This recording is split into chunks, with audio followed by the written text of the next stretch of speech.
రోగగ్రస్తమైన హృదయంగా ఉన్నదా, లేకపోతే నా హృదయం సుబ్హానల్లా ఒక మోమిన్ యొక్క హృదయంగా ఉన్నదా? ఒక మోమిన్ యొక్క హృదయం ఎప్పుడు రీఛార్జ్ అవుతుంది?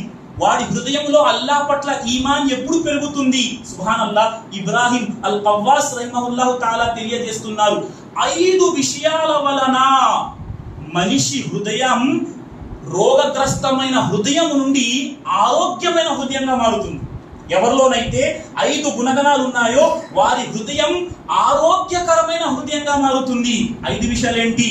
మొదటి విషయం తెలియజేస్తున్నారు రహిమహుల్లాహు తాలా, మొదటి మాట ప్రియులారా, తిలావతుల్ ఖురాని బిత్తదబ్బుర్.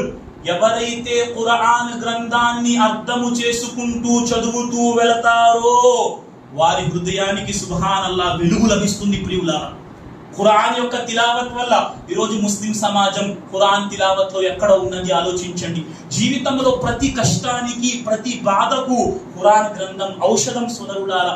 దాన్ని తీసి చదివే ప్రయత్నము చేస్తే మన హృదయానికి ప్రశాంతత, నింపాది లభిస్తుంది. ప్రియులారా, రెండవ మాట, హృదయానికి ఎప్పుడు ప్రశాంతత లభిస్తుంది? ఖలాఉల్ బతన్ అంటే పొట్టలో కాస్త ఖాళీ స్థలం ఉంచటం వల్ల, పొట్టలో కాస్త ఖాళీ స్థలం ఉంచటం వల్ల మన హృదయం సుబ్హానల్లా ఆరోగ్యకరమైన హృదయం. ఈమాన్ పరంగా సోదరులారా, నేను ప్రాపంచిక పరమైన హృదయం గురించి మాట్లాడటం లేదు, ఈమాన్ పరమైన హృదయం కోసం మాట్లాడుతున్నారు. ఇక మూడవ మాట, ఖియాముల్ లైల్, తహజ్జుద్ నమాజు చేయటం వల్ల హృదయం రోగగ్రస్తమైన హృదయం నుండి ఆరోగ్యమైన హృదయంగా మారుతుంది.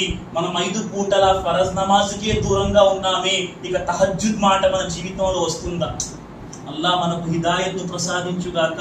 ఆమీన్. మనల్ని మనం ప్రశ్నించుకోవాలి సోదరులారా, ఎక్కడున్నారు?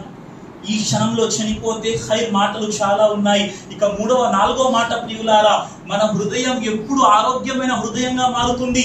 అత్తదర్రు ఇన్ ద సహర్, సెహరీ సమయంలో అల్లాహ్తో మాట్లాడటం వల్ల. ఎప్పుడైతే ఫజర్ అజానుకు ముందు అల్లాహ్ వద్ద మీ వేడుకోలు పెట్టుకోవటం వల్ల, ఫజర్ అజానుకు ముందు కూర్చొని అల్లాహ్ ముందు చేతులెత్తి దుఆ చేయటం వల్ల మన హృదయం ఆరోగ్యమైన హృదయంగా, ఈమాన్ కలిగిన హృదయంగా మారుతుంది. ఇక 5వ మాట, ముజాలసతుస్ సాలిహీన్, మంచి వాళ్ళతో కూర్చోవటం వల్ల మీ హృదయం మంచి హృదయంగా మారుతుంది సోదరులారా. కాబట్టి మనం మన హృదయాన్ని సంస్కరించాల్సిన అవసరం ఉన్నది. లేకపోతే ఏ మాట విన్నా మన మనస్సు దాన్ని అంగీకరించదు. ఒక చెవిలో వింటాం, ఒక చెవిలో వదిలేస్తాం. ఎప్పుడైతే మన హృదయాన్ని మనం సంస్కరించుకుంటామో, మన నఫ్స్ను మనం సంస్కరించుకుంటామో, అల్లాహ్ ముందు నేను చేసే ప్రతి దానికి